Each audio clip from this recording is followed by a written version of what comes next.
Welcome to the Future's Edge podcast. It's a big deal for me today to introduce our next guest because I've been reading his stuff for a long time and I really like it. It's Sri Kumar of Sri Kumar Global Strategies. He's an economist. Remember, he's not a trader. This is not financial advice, but he's one of the brightest minds in economics, and I really am so glad he's here. Thank you for coming, Sri. Thank you, Jim, for the kind introduction. Look forward to it. My pleasure. Okay, so there's a lot of serious things we have to talk about here because there's a lot of serious things coming on. I've listened to your last few interviews. It is Friday afternoon. I like to have a good time too, but there's some things we got to cover here. And let's get to a tough question first before we talk about anything that's frivolous. And I've heard you mention the Fed and how, in your mind, they should have acted, quite some time ago. Even 10 months ago, they were buying mortgage-backed bonds into the teeth of a red-hot housing market then. Why did they do this? What is your opinion on why they kept going, throwing dry tinder onto a fire that was clearly brightly burning to people like you and me?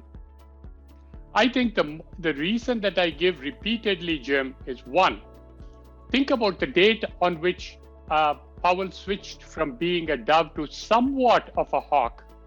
That was November 30th, 2021. It's an important day to mark. Why is it important? It was just a few days after President Biden renominated him for a second term. Until then, it was not clear.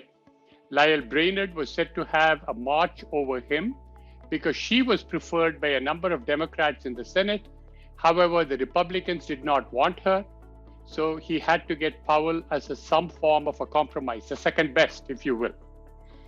And though it was not clear until then, and Powell had to wait until his renomination took place. That's one. Second, the Fed has always done that. It is easier to push the gas pedal than to push the brake. Keep going, and when the crash comes, explain it away some other time, and hopefully you can get yourself a job in the private sector. So I need a drink. This is good. This whole interview is going to drive you a drink because you're right about all this stuff. I'm going at some point in time to force you to find something that's positive going forward. But I don't see it. I agree with you on many of these things. Now, you have said they should be going 50 basis points every meeting from the time now until you and I are long dead and gone. I know I paraphrase a little bit. What could stop them? What could make them shrink back and not go 50? They will have to go 50 in early May because there's no escape. They've talked about it so much, they have to do it. The question is, what happens afterward? Two things to keep in mind, Jim. One, they haven't told you any calendar or schedule of rate increases. If they find out that the series of speeches that they make and Powell's press conference at the end of his May meeting causes a market ruckus and pushes down equities, it's easy for him to say, well, I also care about market stability. The markets are not stable, which is AKA equities are falling means it's not stable. That is the Fed vocabulary. So he says that, and therefore we are going to go easy. So stocks come roaring back. Inflation, of course, is uncontrolled. And then you go into 2023 with that kind of a setup. Has that ever happened before? Absolutely. 1978. We had a president called Jimmy Carter, and before Powell, he was the last Fed chairman who did not have formal economics training. That person's name, who is now lost in history, is called G. William Miller. He lasted as Fed chairman for only 1 year. Carter had to remove him in a hurry, make him Treasury Secretary, and bring in Paul Volcker as his replacement. What happened? He kept working on it as if nothing happened. Inflation just took on a life of its own. Soon it became clear to President Carter that he could not have Miller anymore. Are we going to be in that kind of a situation? Maybe. But I am forecasting, and I started last October writing in the pieces that you referred to, Jim, in my three economics pieces. I wrote last October, we are looking at stagflation. Nobody else said that then. In the past month, you see a number of stagflation stories. It hasn't worsened. It's not the Russian invasion of Ukraine that did it. The Fed got started with it quite a while ago. I think it's becoming more and more clear we are moving toward one. That means the Fed has a very tough job. Okay, Go ahead, Jim. So Milton Friedman's quote that inflation is always and everywhere a monetary phenomenon. I fully believe that too. So you have to look, if we look at the factors that are causing inflation right now, the Fed, the government's unbelievable, unprecedented deficit spending, supply bottlenecks, and then we talk about Russia and Ukraine. What order do you put those in to blame on inflation? Chronologically, if you are looking at it time-wise, it is the Federal Reserve, COVID, and then the Russian war. That's how it happened. As of today, if you say to me, what has the most importance in pushing up inflation in the next 2 months, 6 months, I would probably say Russian invasion of Ukraine, Federal Reserve, and COVID last. Because COVID is now less in importance, but Russia has taken on a lot more importance.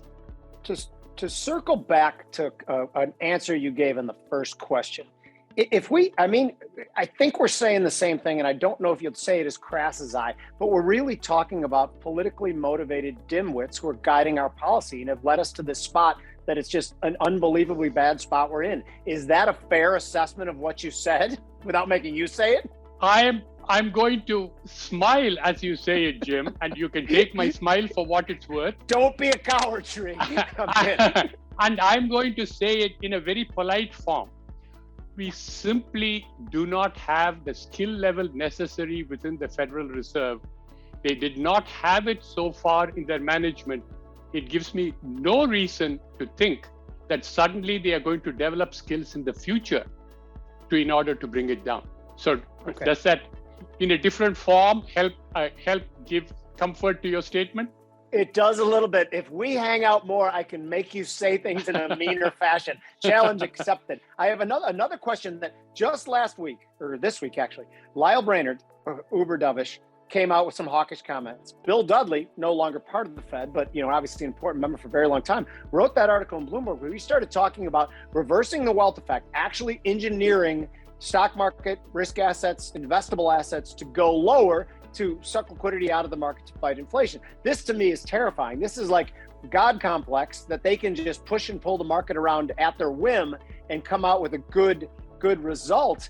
But to me, it also underscored that they are willing in their mind to suffer a certain decline of stock prices. Do you have any idea, like, what jumps in your head? And I know you don't know what's in their head, but to me, it seemed like they're saying, yeah, stocks can go down 20% and we're not going to flinch. If they go down 30, maybe we will. Is that a fair assessment? It is a fair assessment to begin with, Jim. And again, I agree with you on your points. Lyle Brainerd, a super dove, coming and making such a hawkish statement in the early part of last week. She said that on Tuesday, and Wednesday we got the minutes. Think about what happened. The minutes were not as harsh as Lyle Brainerd was. So you had a bad cop, good cop play. You had a very tough message coming out on Tuesday, partially offset by the minutes coming out on Wednesday. And look at what the minutes said.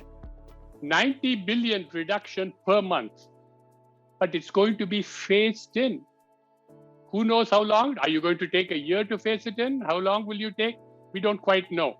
Second, if as they are phasing in, Jim, they are talking about not reinvesting maturing bonds. And if they don't have enough to reduce it by, if the maturing bonds are not sufficient, they are going to sell short-dated paper rather than long-dated paper. So once again, they are playing games. Why don't you go ahead and sell long-dated paper? Yes, it will hit the bond market. Yes, it will hit the stock market. Hey guys, isn't your job inflation and employment? Who made you keepers of the bond market? So that's what they are going to do, and that's my concern. When we talk about them actually selling long bonds, I always play this scenario in my head where I'm working at a primary dealer and the Fed line rings and they say, yeah, can you make me a market on $500 billion? I'll be like, hold please. I think that could be totally disruptive to the market. I don't believe it's ever really going to happen. But on to a next question. This is something I want to ask you too, because we paint, and I'm on the same page with you with most of this, and I think it's a pretty grim picture of what goes forward. Is there a scenario where supply bottlenecks start to resolve themselves kind of at the same time demand destruction from higher prices in a myriad of goods starts to happen, and that we could see the pendulum push back the other way. And I'm not going to be so stupid as to say deflation when we're just absolutely in the throes of inflation. But is the scenario in any part of the horizon where that could happen in your mind? You can have, that is in a sense a Goldilocks inflation versus recession scenario. You almost have to have it finely balanced. As you said, Jim, taking your own words, the time at which the supply bottleneck stuff ends has to exactly match with the amount of demand destruction that has taken place, so the economy continues to grow and the inflation has come down and you don't have a recession. Other than the fact that you're saying, I'm going to toss a coin 100 times, what's the chance I'm going to get heads 100 times? And I would say to you, it's definitely possible. You can get 100 out of 100, but what do you think? I'll take the other side of that bet. Yeah, exactly. And that's what I'm saying. It is not likely at all. And you and I talked about the skill level at the Fed. I don't think they know how to do it. See, I'm telling you, just hanging out with me, you're going to become more and more edgy. And I appreciate that. We want to talk about the yield curve. And Bob Iacchino, my friend, the producer of this show, he warned me. He said, Sri talks at a level that's very, very high. It's your job to interpret that for the viewer. And I thought, I'm not going to understand half of the things that Sri says either, but I'll do the best I can. But let's talk about the inversions of the yield curve that have happened. That, historically, inversions of the yield curve have been a pretty good predictor of recession to come. We had a guest on last week who made a very, very interesting point. And this first thing I want to cover is that normally an inversion of the yield curve happens as rates are going down because it's coming into an inflation, a recessionary worry. Right now, rates are going up. Does the predictive power of these inversions hold up in a scenario when rates are moving higher across the curve? Yes, I believe that whether the rates overall are rising or falling, Jim, has no relevance to the predictive power.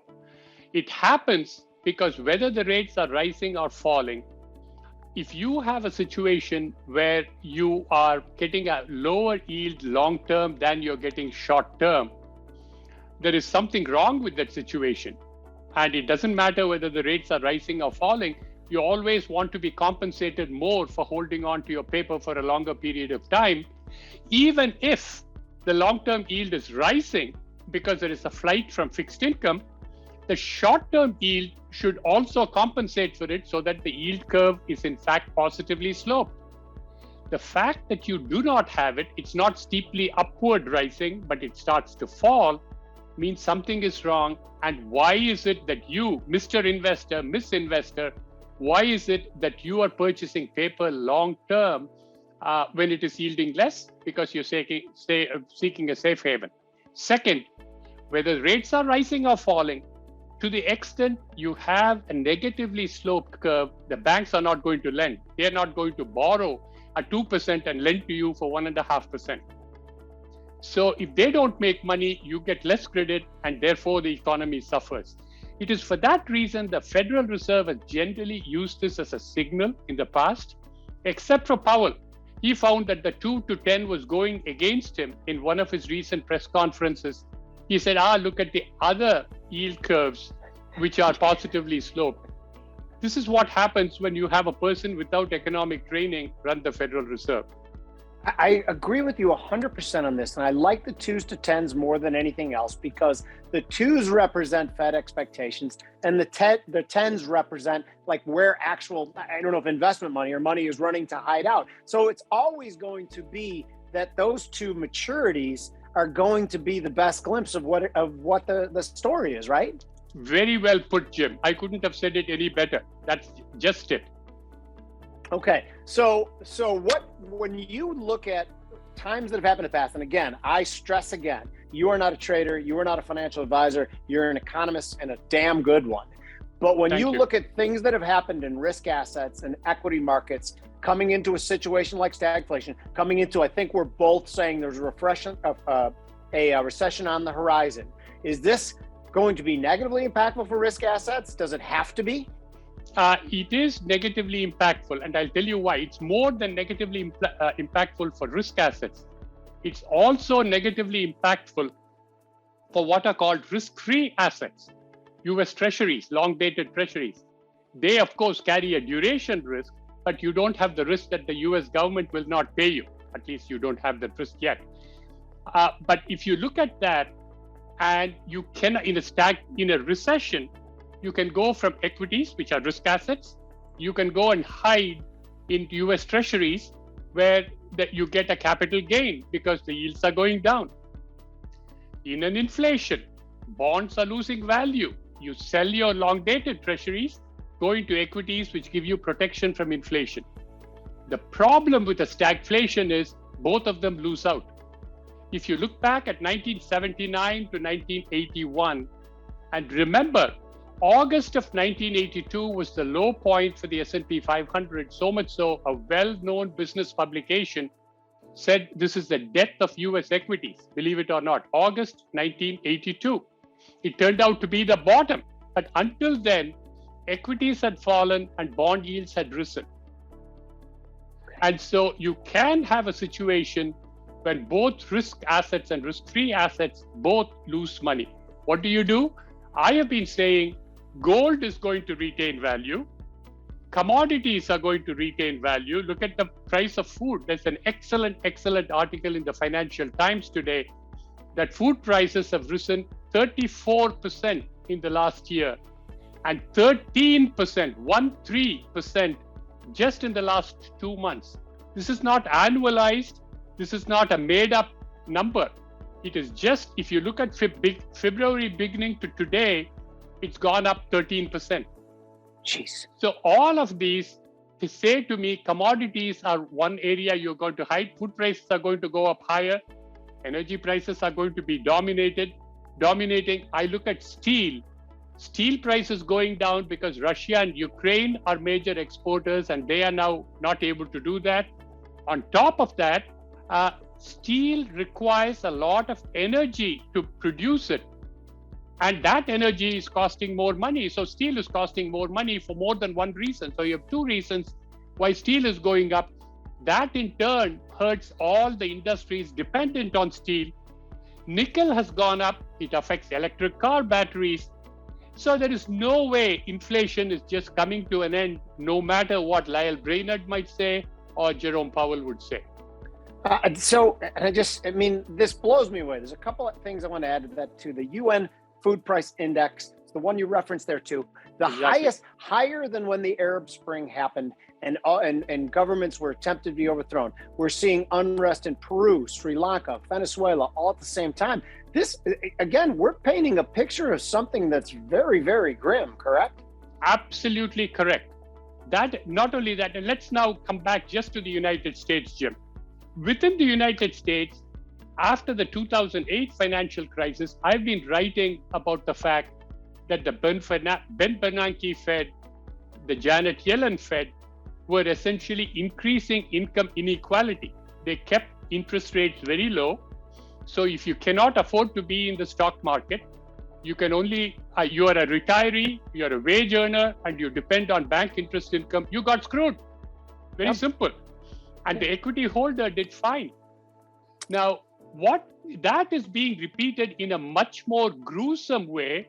Food prices are going up. It doesn't affect the billionaire. It affects the wage earner. And then as inflation goes up for gasoline, it is not the very rich guy who's turning around saying, oops, it has gone up from, in California, we are paying close to $7 a gallon now. And you don't say, oh boy, it is affecting my budget.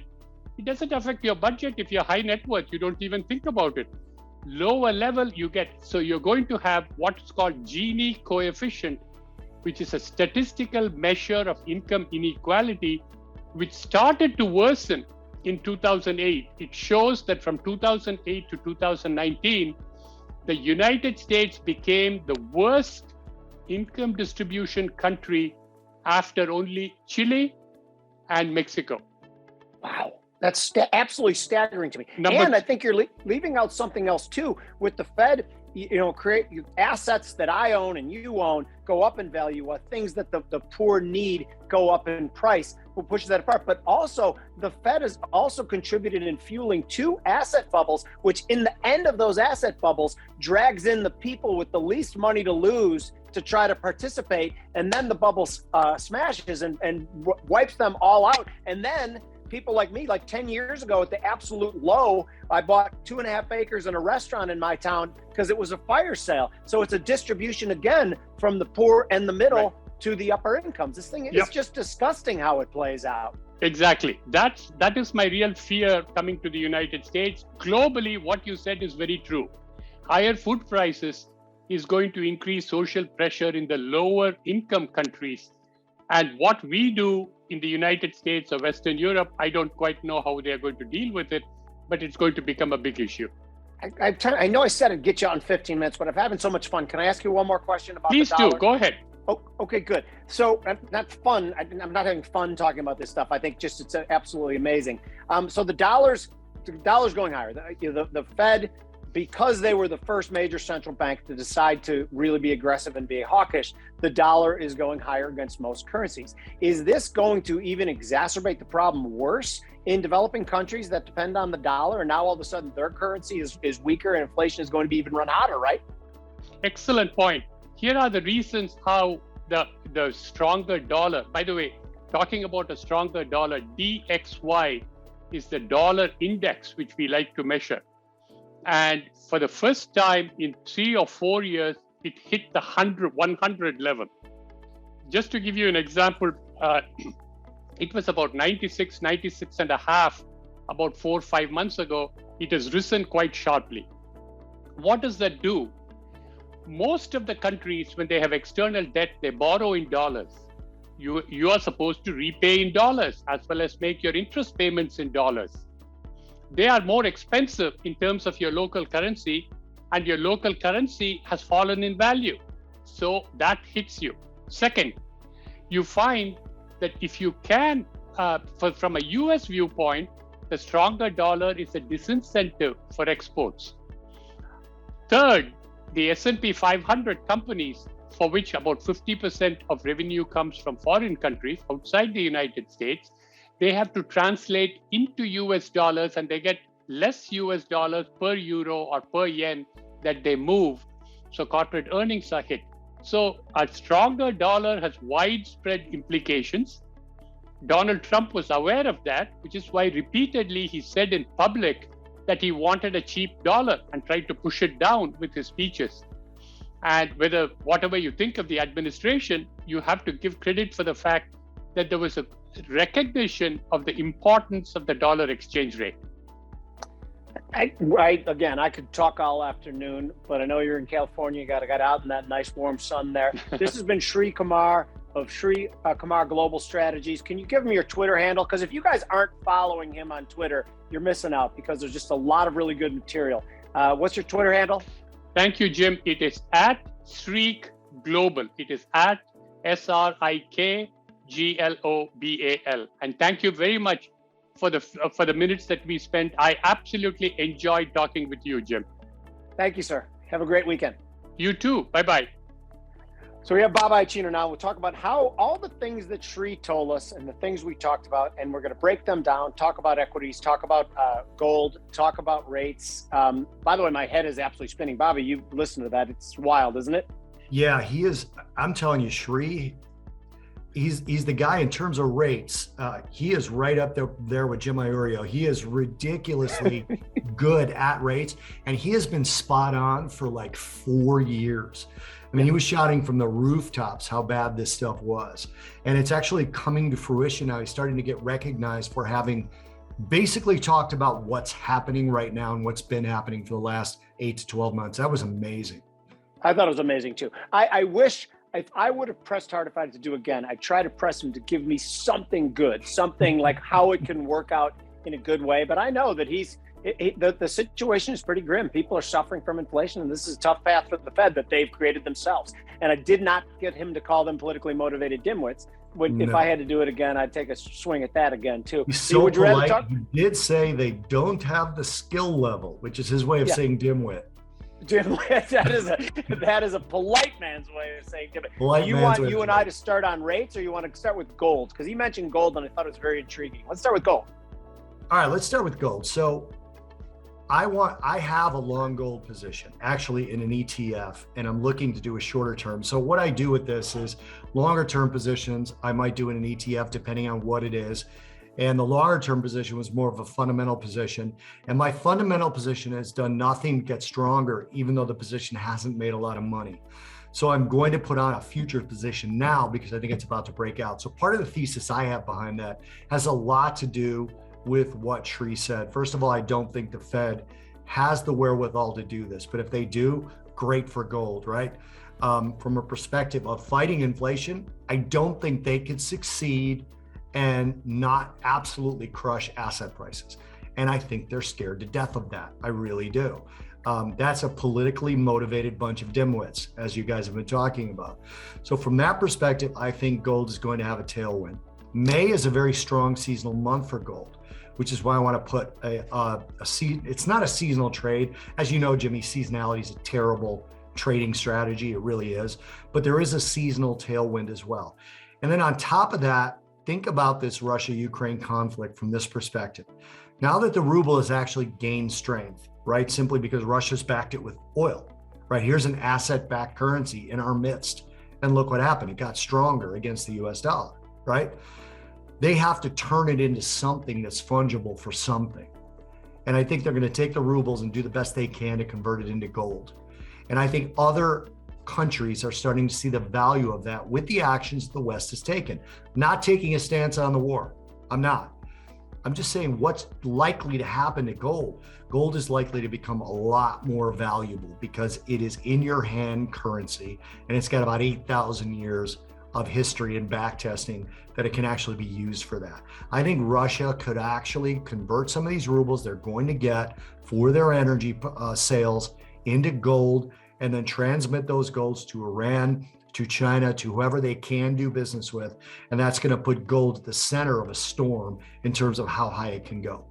So before you put the trade out, so over the last couple of years, some smart people, and who will remain nameless, have argued that Bitcoin and cryptocurrencies, when they've gotten to as high as a $3 trillion market cap, and gold's market cap hovers around 10 trillion globally, has the crypto market taken away some of the fiat currency hedge role of gold? And is that why? And I know it hasn't underperformed this year, but if you look at the 2 years, there's been a lot of situations where guys like you and I expected gold to skyrocket, and it did not. Why did it not?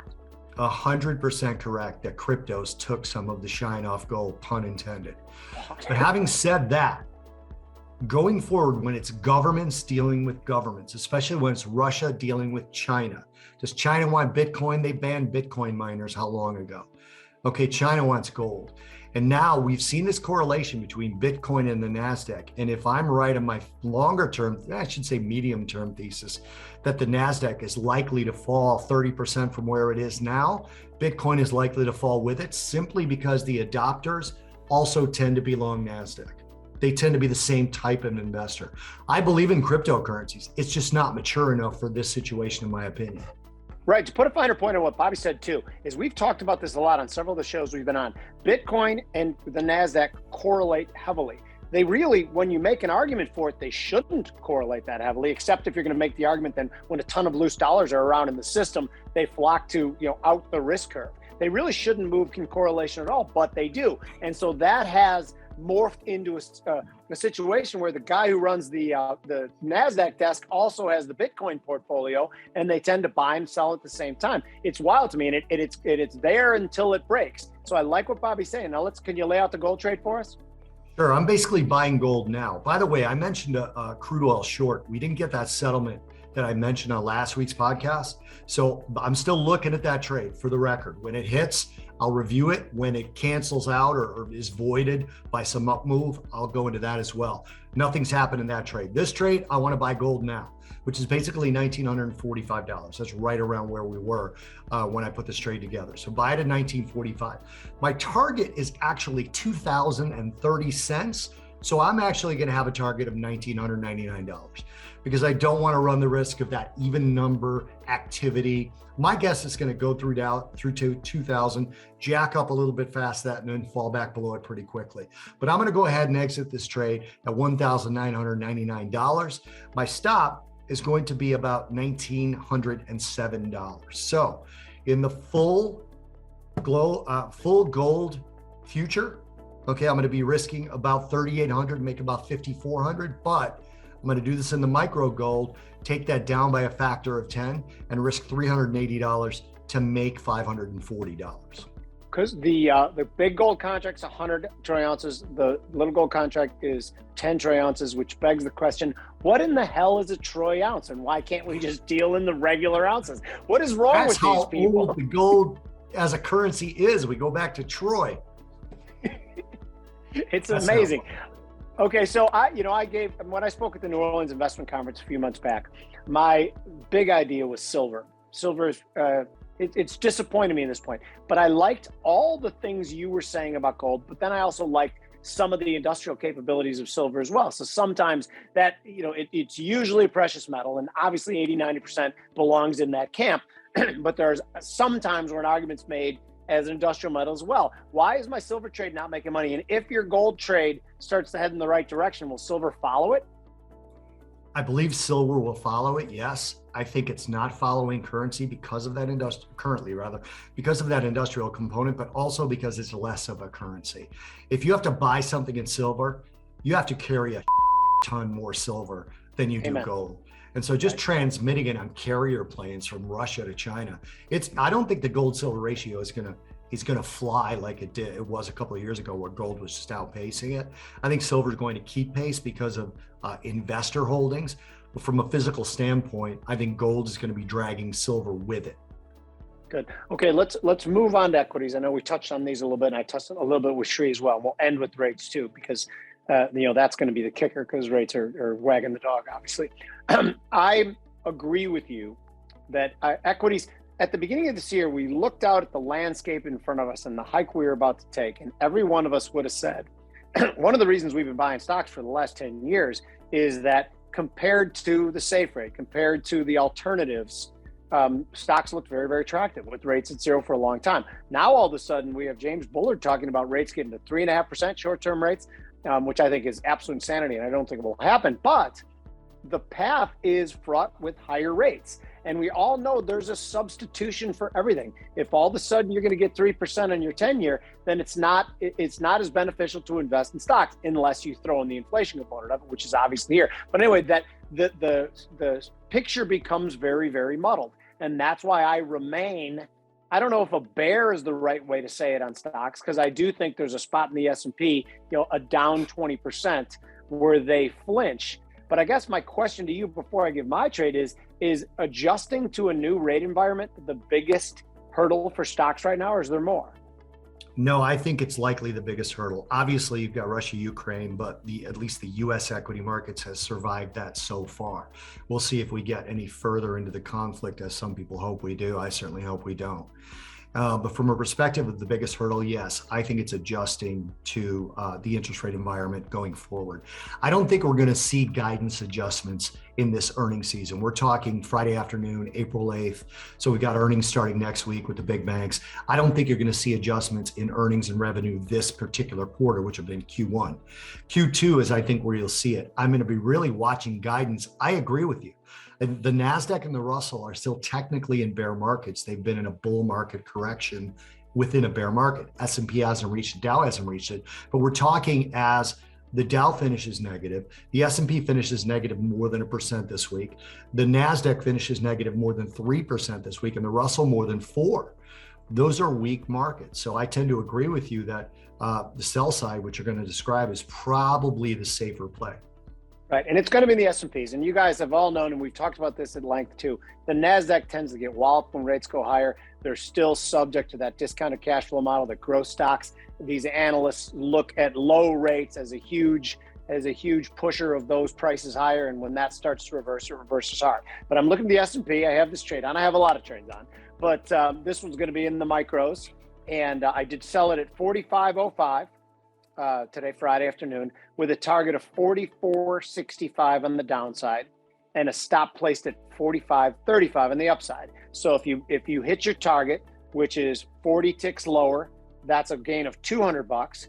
And if you get stopped out at 45.35 on the upside, that's a loss of $150. Now, reality is I have some options. I have some 4,500 calls as part of a call spread that I'll be gaining delta as I go higher. So I might pull that stop out and be glad to be short against the longs that my options are gaining ground on. But that's the parameters of the trade right now. I have a feeling you're going to say that you like it just because we're both in the same boat there. But I also wanted to throw in that 4,600 has been a very, very important level. That's when we broke down, lost 13% the first time, we bounced back up to that 4,600, flirted with it a little bit, and it's failed twice. I think the technicals matter. Yeah, the technicals matter a lot. Like when you're in a situation like this where volatility, it always looks like it's ready to just pop, right? Every time we get some weakness, you see it's almost like a kettle boiling, right? First of all, I like how disciplined and restrained this trade is. You're not trying to blow it out of the water. You're just saying, look, I'll risk 150 to make 200. I'll do that all day as long as I can be right more than 50% of the time. So I like this trade a lot. I think selling where you sold is a good call because the technicals do matter in markets like this. You know what I also want to point out to people all the time? Whenever you hear somebody on like CNBC or one of these places say, oh, this is purely technical, that's because they don't have a reason for why it's happening. Jim is actually looking at prices, which is what technicals is. And price action does matter because it's mob mentality. And at the end of the day, in markets, the mob rules. Amen. Like we always say that you can be right about the fundamentals, but if the mob's running against you, that's the worst, to be right when everybody else is wrong and then you're wiped out, and then later on it proves, hey, yeah, that was a bigger story. But anyway, to reiterate, this was in the June micros for that trade. And again, these are examples. This is actually what I've been doing here, but I don't make recommendations either. I don't know the depth of your pockets or your risk tolerance. Let's move on to rates. The rate story is amazing to me. The fact that we've inverted along the curve so much, 2s to 10s being the most important, as Sri talked about. I think it's interesting. Where do you think 10 years going now? Now that particularly the Fed just stopped buying long end bonds. Was it last week or 2 weeks ago? Despite the fact that we've had 8 months of inflation raging, wage gains not keeping up, which I think is unforgivable. But now that the Fed's done buying, are 10 years going to be free to go higher? Yeah, I think so. And it's going to be a slower grind, I think, than people think. The 33 basis point jump we saw this week was, I think, them getting out of the blocks, 10-year notes, just getting out of the blocks, realizing the Fed is not buying anymore. And I think it's going to kind of stabilize until the Fed starts announcing how many of these things are rolling off. Remember, they stopped quantitative easing, so they stopped buying, as Jimmy mentioned, right? And now they're just going to let things that are maturing roll off. They're not going to be selling anything. And they're capping it off. I think Sri said 90 billion. I think it's 95 billion. But 65 billion of that is treasuries. So that means there are some due to expire. They're maxing out at that level. Doesn't mean it's be that level every month. So I think maybe the run this week was a little overdone, but I think that's the direction things are going in the medium term. See, my trade is going to be for higher rates because fundamentally we just backed up the story. The Fed's done buying. Technically, it looked that way too. So this is an interesting type of trade that we're going to be able to explain how to do it. Oftentimes, I stop myself into a trade. A lot of times people think of stops as stop losses, but there's some traders use stop entries as well, because a lot of times I look at like bars, like a 60-minute bar and then an inside bar, and then as soon as it breaks out of that, to me, that's a signal for the entry. So I'm looking at, now this is the April 10-year micro. I'm looking at buying it if it trades 2.76. It was a couple ticks under that when I left the floor about an hour ago, and then targeting 2.96 on the upside. This is interesting because Bobby just talked about in gold how his target was really above 2,000, but those psychological big round numbers sometimes act funny. So you put your take profit a little bit ahead of it. My actual target in this was around 3%, but then I thought, no, that's a big psychological level, probably even more so in rates than it is in gold. So I put my take profit at 2.96 and my stop at 2.61. This has the same exact risk parameters as the micro equity trade I just talked about. If you hit your target, you make 200. If you get stopped out at your level, it's $1.50. You had said a second ago that you think this up move is a little overdone for the week. Yep. Thoughts on the trade? So I think this particular breakout that you're playing, first of all, if you guys don't know how to stop in, you should learn it, because the old myth of buy low and sell high, that's not how you make money. And if trading and active investing, you buy high and sell higher. That's the way that you make money. You don't buy low, because then you're catching a falling knife. But in this particular situation, I'd rather see a pullback that holds. We want to go in the same direction, but I'd rather see us pull back to 260, 259, 258, watch that hold, and then watch us kind of curl back up before I get into this. This move, Jimmy, yields are up 13.3% this week on the 10-year. Crazy. That's massive. Yeah. So I think that's probably what's going to stop you in. So based on that, I like it. But for me, I would actually probably look for a little bit lower and stop myself in on the way back up to clear that. Same trade, different approach, same direction. I hate talking to smart people who try to talk me out of my, not you didn't try to talk me out of my position, but you're obviously your argument is compelling as hell.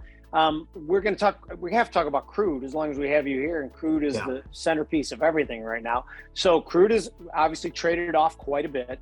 My argument for the last couple of weeks, which Larry Kudlow mocked me on, who's my good friend, by the way, is that I'd argue that a lot of the bad headlines have been figured into crude already over the last few weeks. There is an upside where demand destruction happens, and it happens in earnest.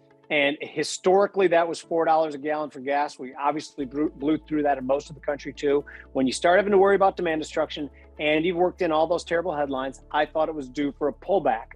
Is there more room to pull back, or are you a bull? No. I think the safer trade is to the downside here. Part of the reason is there's another component to the fundamentals of crude that people don't realize. You know, we're going to be doing a roundtable on crude for the CME group, you and I, pretty soon. And in that, one of the questions I've been told is, when does it affect consumer behavior? So here's the thing. Two specific factors. One of those is tankers, okay? We are now in a massive tanker shortage, massive, mainly because Russia has a huge fleet of oil tankers, and they're either not being used due to sanctions or not being used because of self-sanctionings by countries that are not involved in the sanctions themselves, or corporations. They're not buying Russian crude. So you've got tankers. Now, what happens with those tankers is they get full, they go somewhere, and then they refill and go somewhere else, okay? They don't go back empty. Tanker rates are up 5-fold right now. Now, that doesn't necessarily affect the price of crude oil. And the reason I say that is because physical crude oil, which, Jimmy, you know, I worked in a physical oil shop for about 4.5 years doing strategy for them. Physical crude oil is priced at WTI plus or minus either a discount or a markup, and then something else called plus pipe. Now, plus pipe refers to shipping costs. The person who's buying the crude, which is the refineries, right, pays the shipping cost. And the phrase for it is plus pipe. That's whether it's a pipeline cost, whether it's a tanker cost, or whether it's a rail car cost. I shouldn't do this. I should leave this one up. No, I like it. I liked it better. All right, so the rail car cost will go up because now we're going to have a rail car shortage because people want North American crude, and that's landlocked, and that goes by rail. Okay, tanker rates are already up 5-fold. What's next? Pipeline? We don't have any. So those costs are going to go to the pump. Okay, they go to distillates. You won't see it in WTI, but people will be screaming as to why gas prices haven't fallen yet. And it's because that plus pipe component is gone through the roof. Okay, so what you're saying, to put a finer point on it, is that sanctions on Russian crude, whatever, they're still going to be pumping the same amount of crude. There's still going to be the same amount of net crude on this planet, but the infrastructure to deliver it around the globe changes dramatically because now someone else is going to be buying it, but then their demand for Saudi crude goes down or Canadian crude goes down, and then all of a sudden the world spins around and we're different pipelines for it. But what really costs is the infrastructure that's not set up to deliver it in the ways that it was supposed to be, right? Supply chain problems for gasoline, which we didn't have before. So the price at the pump will stay elevated. We've been over $4 a gallon for a month. Some research shows that above $4 a gallon, consumers start to change their behavior. That will lessen demand. That should, in the short to medium term, drop crude oil prices, but I don't think we're going much below 80. That's why I still look at last week's trade as being still a valid trade. Price action hasn't negated it yet. Okay. Last week, both of my trades were losers, by the way. And if I keep on this streak, remember that someone loses 100% of the time is just as valuable an asset as someone who makes 100% of the time. You become the indicator. Hopefully I won't be a fade. But yeah, my Bitcoin strategy did not work out. And that really irritated me quite a bit. But this has been a ton of fun. I know you guys, there's a lot of podcasts out there. Thank you guys for listening to us. This has been the Futures Edge podcast. I'm Jim Uriel. That's Bob Iacchino. You can follow Bob at.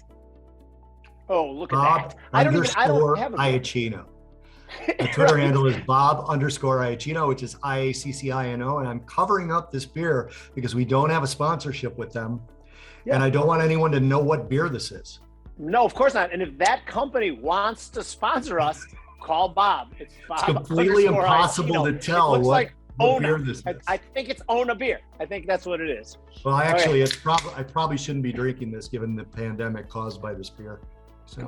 Clearly caused by that beer. You know, it's funny because normally we yuck around a lot more in this podcast, but when Sri was on, he's so brilliant and he laid out such a grim outcome that it put me in a bad mood. So I'm going to go have a Tito's and soda right now. Yeah, I'm glad I wasn't on that one. I don't want to sound as dumb as we both would have.